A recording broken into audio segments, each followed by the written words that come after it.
Good morning, everyone. This is the Queen of West Stream, Fran Lewis, and I am so excited. Tess Gerritsen is here, and this book is so fantastic, Shadow Friends. And the person I just told you about, I have to send her a copy so she could so she could read it. The minute and I very rarely post anything on Facebook ever because I don't deal with that. The minute I posted that you were coming on, all of a sudden everybody was so pleasant.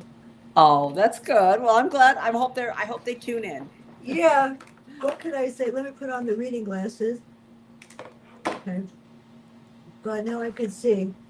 Chapter one. How does it set the tone for the rest of the book? I worried about Ingrid. I like Ingrid. Yeah, well, Ingrid is a member of my Martini Club, my five retired spies in this little Yeah. town in Maine. And we open up 28 years earlier, I believe, when we see one of the operations that Ingrid was on that went terribly wrong. She's trying to protect a young informant, but the bad guys have found out where they are. They've killed two of her colleagues. They kill the girl Ingrid's trying to protect. And we see this backstory that, Ingrid suddenly realizes that life is short and she decides Yeah. she's going to go home and marry Lloyd, the analyst who has a very boring job, but someone that she thinks she'd be happy with. So there's a lot going on in that first chapter. It shows you the operation that went badly wrong, and it also shows you the moment when Ingrid decides she wants to marry this beta male, Lloyd. Yeah.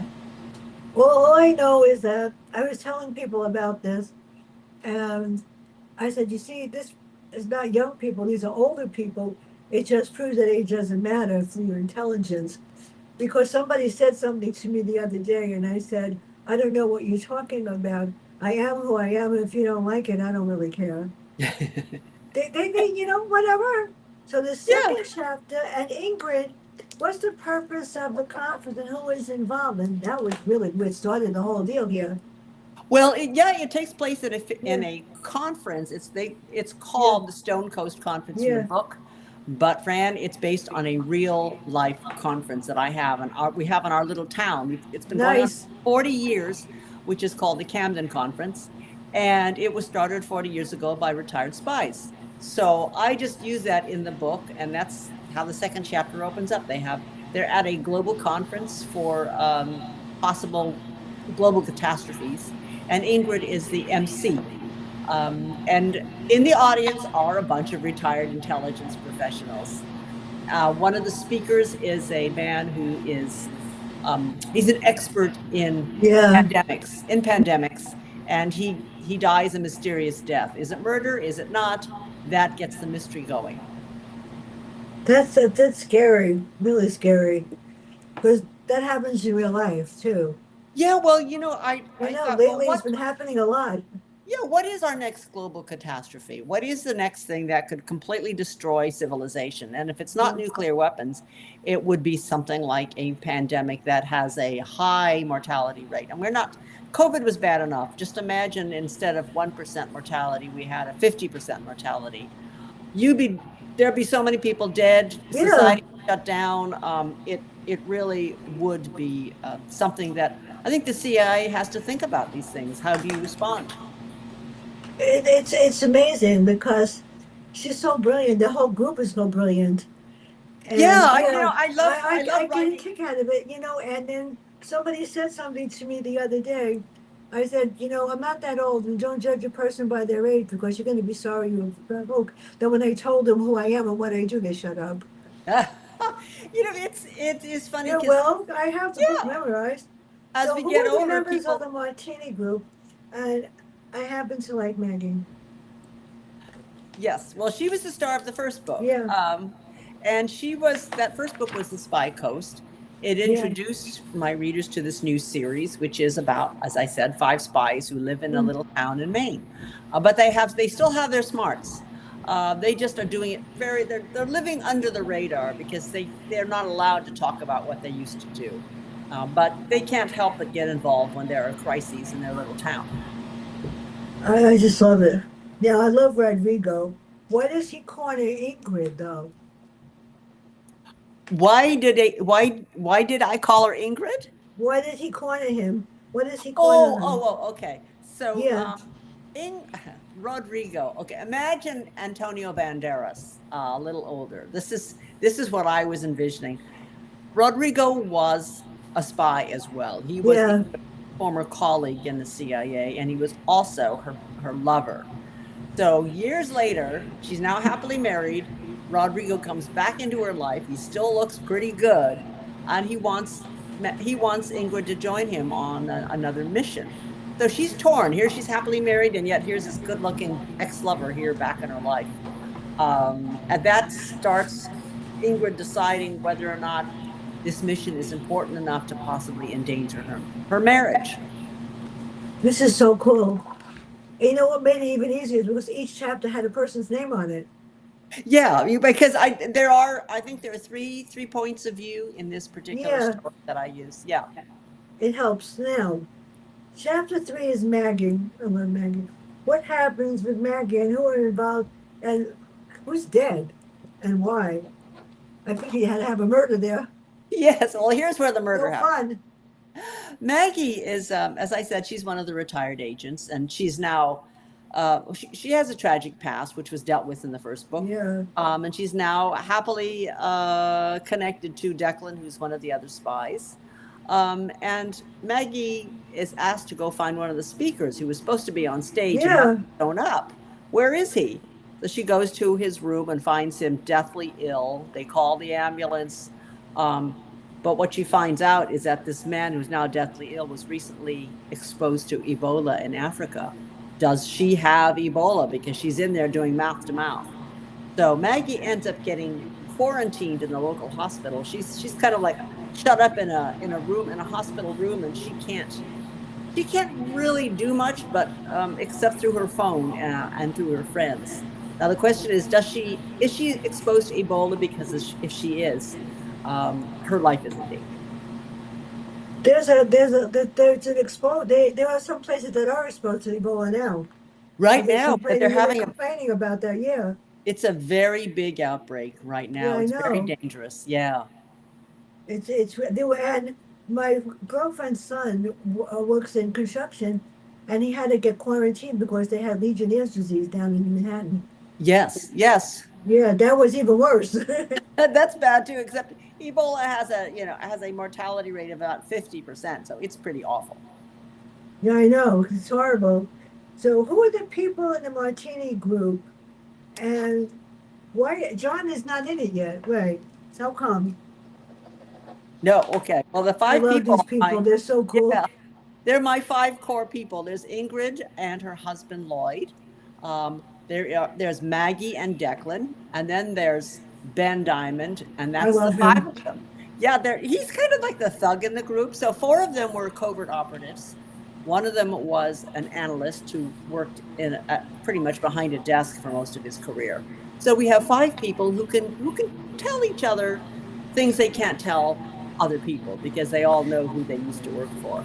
But there's also one other character we haven't talked about, and that is Jo Thibodeau. She is the local police chief. She's a young woman.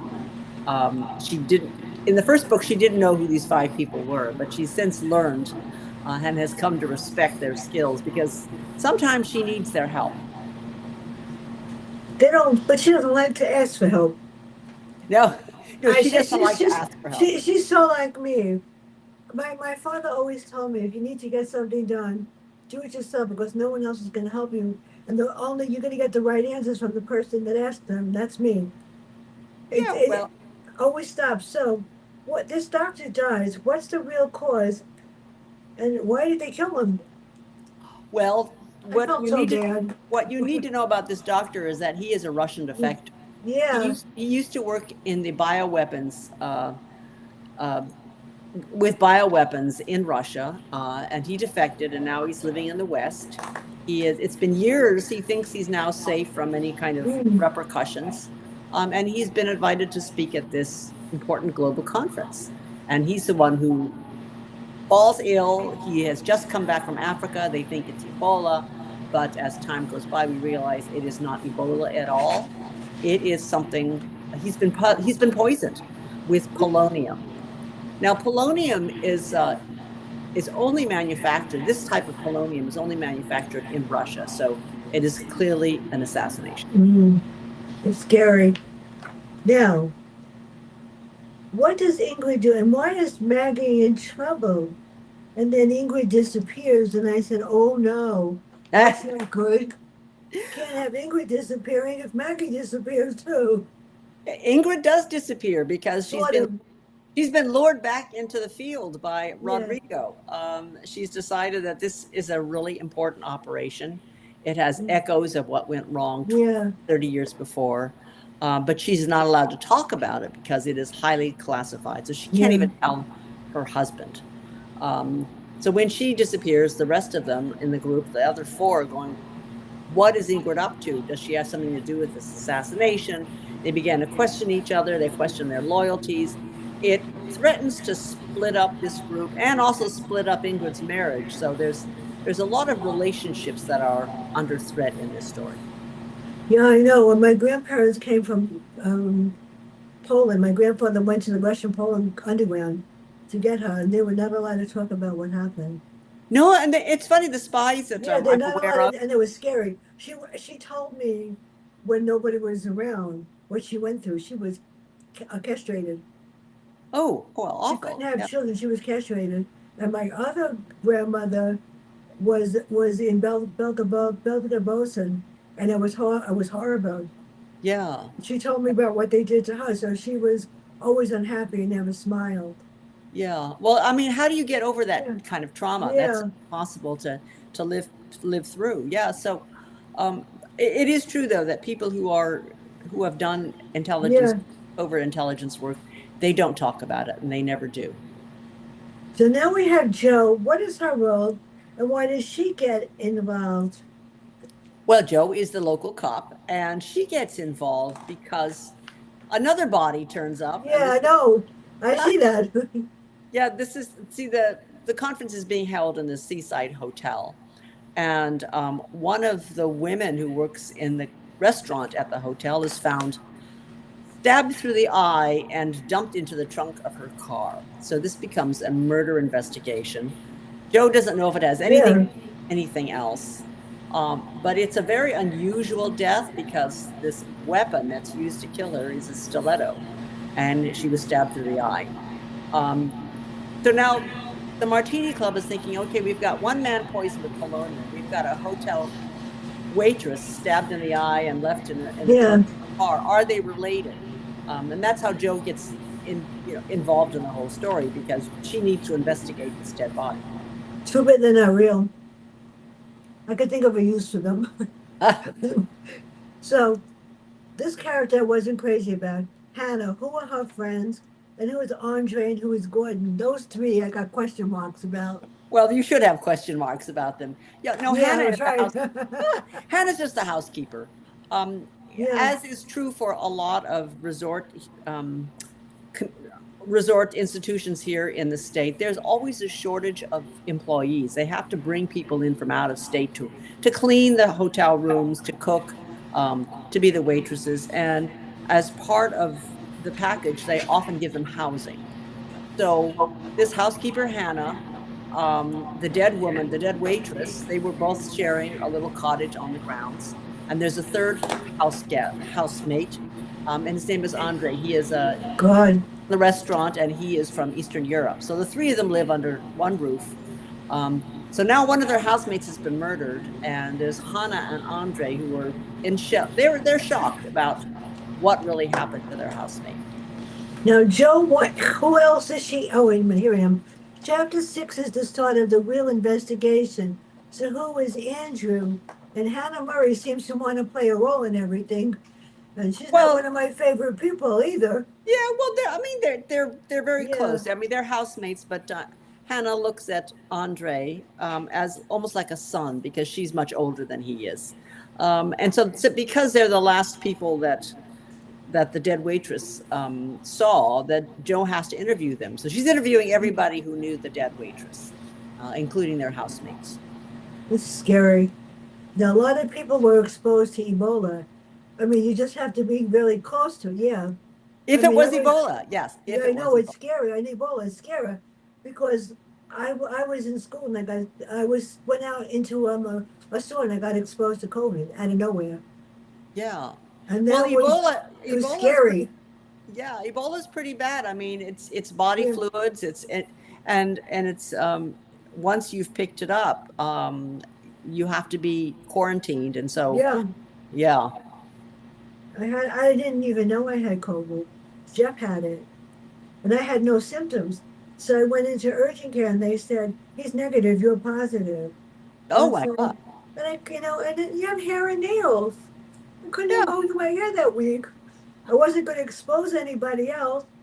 I felt so bad. I said, oh my God, you don't know. I felt perfectly fine the whole week. Well, the lucky you, I mean, because It was the third time I had it. it was a tough time back then. I mean, I just think Yeah. back about how we were all terrified. I was so grateful to get that vaccination. I You know, got the vaccine and then I got it. Then I got COVID. yeah. Right Well, after I got the vaccine, I got it. And then it they may have gave me, made it. It may have yeah, made it a much milder case for you then, because it was the worst. I was fully vaccinated and I got COVID, but it was for me. It was over in 4 days. But I was very It grateful was that I COVID had. for 2 weeks. It was horrible. And Oh, now I just waiting for the pharmacy to give me the flu lock shot because I'm yeah. allergic to eggs. Oh, So yeah. There's a new yeah, one now. the flu lock shot is no fun either. But what the heck? So Dr. Massoff, why was he at the conference? And Hannah was told to do something by Mr. Fishman. How come? You see, I don't like her. So I don't trust her. Well, Hannah is the housekeeper. She's Yeah, supposed to be cleaning all these rooms, and now everybody yeah, thinks we've got Ebola in this hotel. We're yeah. risking our lives cleaning these rooms, and she doesn't really want to. But as the hotel manager said, we have a lot of guests here who are depending on us. So continue with your job. So she has to continue cleaning the rooms. But Dr. Maslov is the doctor, Yeah. the speaker who has fallen ill. And as I said, he was a Russian defector. So the question is, did he get sick or was he poisoned? And it's interesting to remember to think about bioweapons. One of the most devastating bioweapons possible is smallpox. Yeah. Now, we have wiped out smallpox thanks to vaccinations, but there are two sources of smallpox that still I exist. know. One is in Russia in their bioweapons lab, and I'm assuming we have a stash of it here in the United States. We keep smallpox around just in case we need it to make new vaccines in case there is an outbreak. So the question always comes up if you are concerned about global catastrophes. What if a third actor, some bad person gets hold of the smallpox virus in Russia? They could release it, and it would pretty much tear through our population because we're no longer vaccinated against it. You'd have to be about 65 to have the vaccine. Well, I wasn't, and there was an outbreak in my school of You, smallpox. weren't you vaccinated? You must be, because that was the year. I mean, everybody They was getting. came to the school, but I had my doctor do it because I didn't trust them. Plus, Oh, there was not HPV. There was another virus that was that also HPV at that time also, and you had to have that and HIF, all of them. And they insisted that well, the teachers have. I was perfectly healthy until I yeah. got the vaccine, and you had to have 6 of the HPV, and they wanted to do it in school, and I had my doctor do it. It was Well, as horrible. long as you got it, because I mean, anybody Yes, who has we yeah, have that little smallpox scar on our arms because that's how it was given back then. yeah, I I don't heard know too. how effective that vaccine would be if there was an outbreak of smallpox. I just know that a large part of our population would be wiped out if that virus Yeah, does. I know, it's scary. Now, what does Maggie feel? Chapter 8 is all Maggie. What was her problem? She was like locked away, poor thing. Yeah, well, she's in quarantine because they still think it's Yeah, Ebola. But eventually they do find out it was not Ebola, and then she is released and she gets to rejoin her friends at the cocktail party. it's And scary. then, yes, so now she's back with her Uh, friends, and they can all focus on where did Ingrid go and why did she disappear. now, who is Karen and what happened to her? Because she's got a story also. I don't remember. Wait, which one? Karen. Oh, That's what Karen. it was in my She mind. Yeah, is. yeah, She is the waitress. She's the one who died. She's the one who's found dead in her yeah. in the trunk of her car. And the question is this like a murder? Is this a domestic killing? Was she in the wrong place at the wrong time? What would be the motive for killing a waitress? And that's the other part of the mystery. Now, get to the good stuff here. Ingrid kept secrets from her group. In chapter 12, what was it and why Joe? I'm not crazy about Joe. Sorry. You don't like Joe the cop, really? Yeah. She's just doing her job. Joe's a good egg. She's just trying to keep her town safe. Yeah, she's different. Yes. So, what is Ingrid keeping? Well, Ingrid is keeping the fact that she is now involved in another operation that is hush hush. She's not allowed to talk about. Yeah. She's joined Rodrigo in trying to track down really what ends up being the person who was responsible for the assassination 28 years earlier. He thinks this killer is still out there around the world killing people, and she and Rodrigo are going to find him or her. Well, Ingrid, Joe had illusions, didn't she? She saw things that weren't there. And there are people, I've been reading a lot of books that really does happen. Well, she's a smart It's scary. cookie. The thing is, Ingrid, I think of her as the smartest one in this group of five. Yeah. And she is always thinking about conspiracies. She's always trying to turn over rocks and find out what's really hiding underneath. And she is always a step ahead of everybody. So I think that she's the first who realizes this death by Ebola is not death by Ebola, but it's something else. It may be connected to Russia. Now, the character I liked is Detective Alfonso. Why did you include him, and how did he help at all? I'll talk. Oh, Detective Alfond. Yeah, Alphonse. You like him? I like bad people. He's the one who's always. Well, most of the detectives around here are not so good. They're getting arrested. Yeah. For yeah. everything. And Detective Alfond he's always really detaining people and hurting them. And somebody Yeah. got killed last week because of them. Oh no. They don't care, and for some reason they're getting away with it. They want to condone everything they do. They even want to open up a center up here for ICE to have their own center, and the people in the community are protesting it. So who is Alphonse? Because he's interesting. Yes, he's a state police detective, and when homicides happen in the state of Maine, it's the state police that take over the investigations. So Joe has to step back. She has to let the state handle it, but they're always at each other's throats. I mean, Alphonse is a guy I don't really like him. I like Joe much better. But he comes in, and so he gets pulled into the mix of the investigation. And then we end up bringing in the FBI after we find that polonium was involved in the murder of the doctor. And that is an international incident now. So the FBI gets involved. Now we have, who is Nolan and his role, and what's the significance of the note? I didn't hear that. What's the significance of the note? Why did they hide it? The note. Note. There was some kind of note that was delivered. The only note I can think of is when Ingrid leaves. Yeah. She it's like a text message also. Oh, right. She leaves a note for Lloyd that, I'll be fine. I've got to leave. And that's it. And that's all he knows about why his wife has left. So that tells him that she left voluntarily, that she wasn't kidnapped. That was the note. Now, what's Maggie's mission? I love Maggie. And what about Declan's? Okay, well, I like those. I like Declan. Maggie and Declan. They find when Ingrid leaves, she sends Maggie a very private note that she's not supposed to tell anybody about, and it is like, "Watch out for my husband. Keep an eye on my husband. Protect my husband."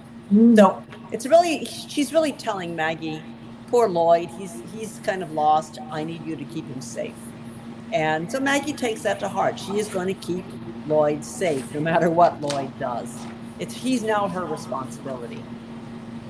I read this book twice, and then yesterday I had a fit because I printed out the wrong questions. So I went this morning at 6 o'clock to print out the right questions Oh because gosh, there were two books called Shadow Friends. I didn't know that. Brad Parks wrote one also similar, and I was like, oh God, well, not as good as this one. What? Now, the next three questions, each one has their own chapter. Chapter 20, and Joe and Officer Mike, and who is William Decker? And then in 22, why is John envious? He had a problem, poor guy. All right. Well, there's a lot of stuff going on now Yeah. because why did Maggie and why did Ingrid disappear? Yeah. She disappeared and they don't know where she is, but because Lloyd was an analyst, he's able to get into a computer and find out some of her history, which she tried to, but she quickly deleted, but didn't completely wipe off the disk. So he finds out that there's a photograph there, and the photograph is of a man standing at a bus stop. That's all he knows. He doesn't know who sent it. He doesn't know where this bus stop is. He doesn't know who the man is. But using his analyst skills, he's very quickly able to determine that this man is standing at a bus stop at a particular corner in the city of Amsterdam. And he can Good. tell that it was recent. And that tells him, it gives him a clue as to where Ingrid may have gone. So because of one photograph, Lloyd says, I'm going to find my wife. I'm heading to Amsterdam. I'm going to find this corner. I'm going to find this man. And Maggie, who's been told to please keep Lloyd safe, has no choice. She has to go with him. She has to follow him to keep an eye on Lloyd to make sure he doesn't get into trouble. So that's how the two of them end up going to Amsterdam. Well, before I forget, next Tuesday, Joe Clifford will be here with a skeletal theory based on the Mandela effect. It's really interesting. Yeah. On the 24th, #1 interior decorator in the world, Howard Wiggins, takes center stage. He's going to talk about you should see the mansion he moved in. It's on my phone. What he went through to move, and how you place furniture when you arrive at this new home. Yeah. On the 26th, Joe Clifford comes back with this book called Spy, Lie, and Die about women in history that provided interest, and that's interesting. On the 27th, Tiffany Warren, and on the 23rd, The Scandal. I'm booked until the end of October, waiting for Peter James's publicist to tell me something, and for Lamont to get one too. I have no idea. So, on 28 and 29, Rodrigo is involved. So how do they put this all together? And well, Ingrid had a plan, but she was smarter than everybody. Let me tell you. Yeah, I don't want to give away too many spoilers, but let's put it this way: Ingrid and Rodrigo are there. They end up in Amsterdam, and then they end up having to go to Madrid. And the reason they are there is because previous Russian defectors are suddenly getting assassinated. And these defectors have been living under assumed names. They have completely new lives. The question is, how are they being found? How are they being identified? And Moscow is sending assassins after them.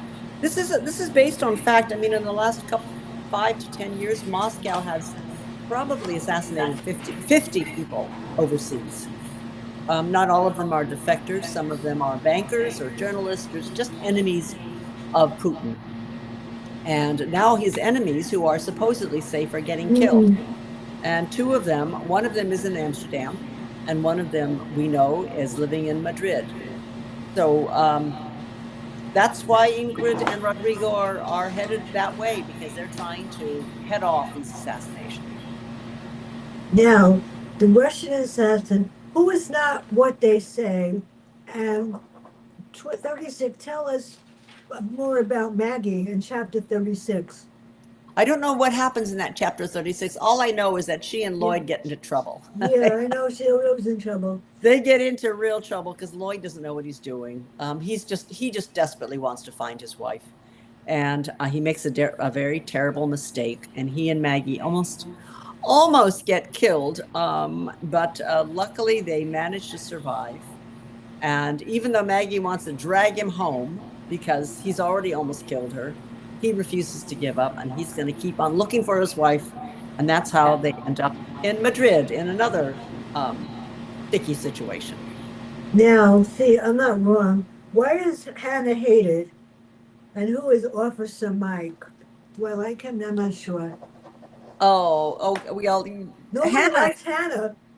Yeah, I mean, she's still in it. She's the housemate of Yeah, she's the dead mean. waitress. She turns out to be pretty important in the story. Yeah, I I don't want to know. talk too much about her because we're getting into the end of the book where the spoilers start showing up left and right.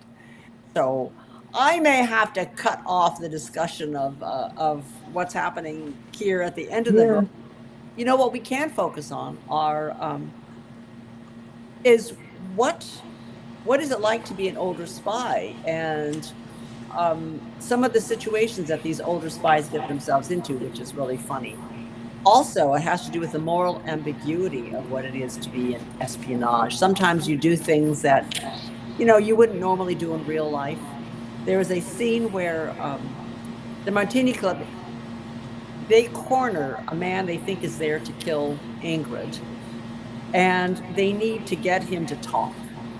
What are they going to do? And this is back in the United States, so they are in their this hometown. is really interesting. Yeah. They've got somebody. How do you make them talk?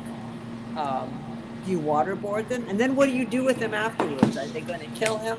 So they have these moral questions of what to do next.